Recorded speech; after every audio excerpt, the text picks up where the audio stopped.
Shalom semuanya, teman-teman sekalian, Victorious People. Saya berdoa semua dalam keadaan yang sehat, dalam karunia Tuhan, dalam damai sejahtera Tuhan.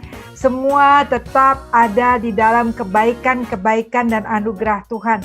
Hari ini saya mau bagikan tentang kuasa perkataan. Bagaimana perkataan kita menentukan masa depan kita nantinya.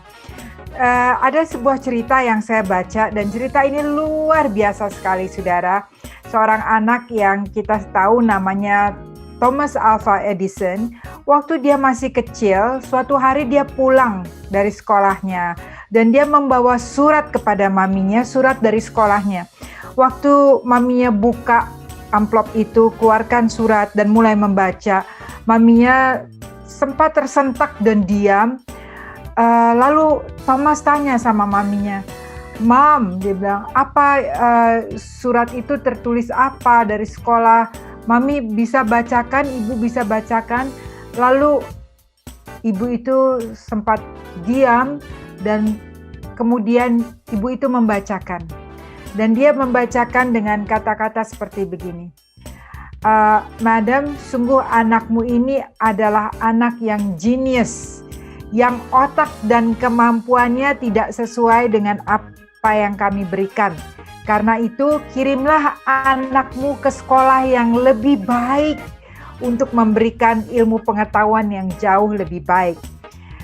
Saudara, waktu Thomas mendengar perkataan ibunya, waktu membaca surat tersebut, ada semangat yang timbul.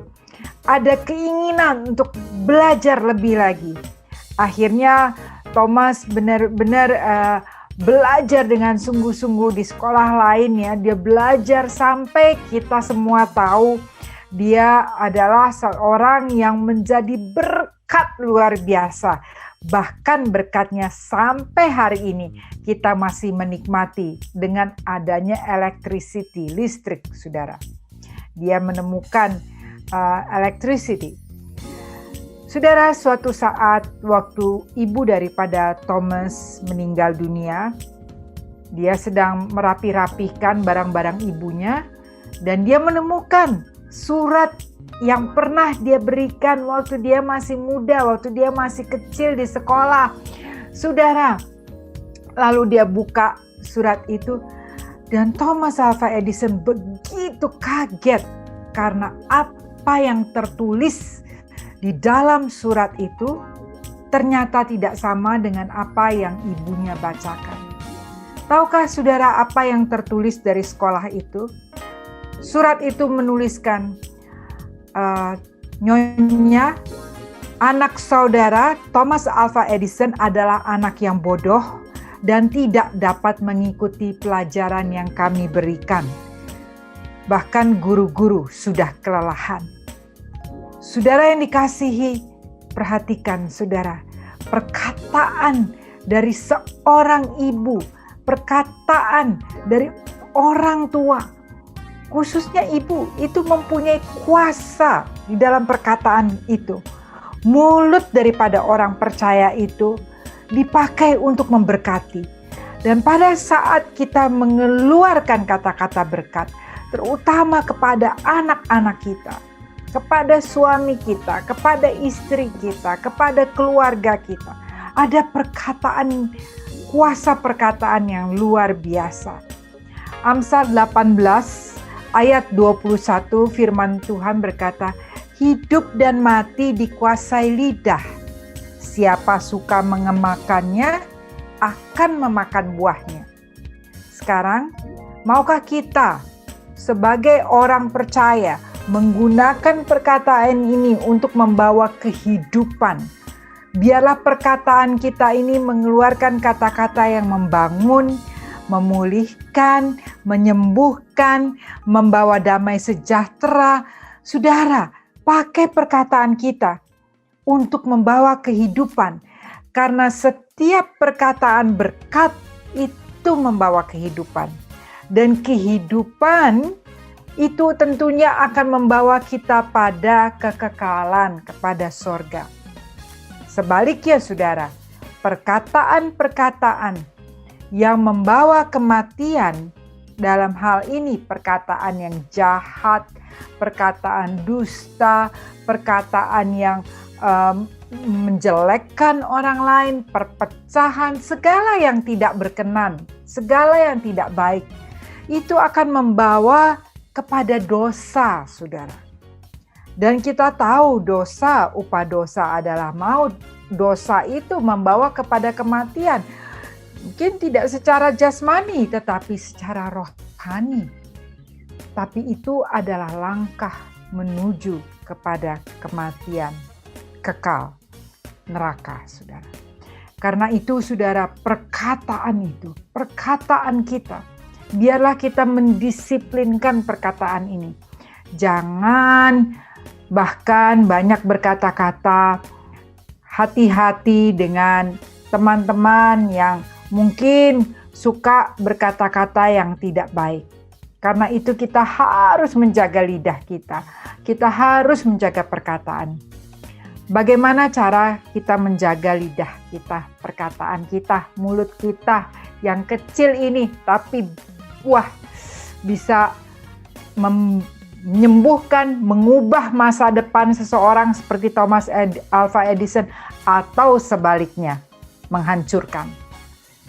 Untuk itu, saya hanya bagikan 2 poin saja. Yang pertama adalah menjaga dengan mengatakan, merenungkan, percaya dan selaraskan kata-kata kita dengan firman Tuhan.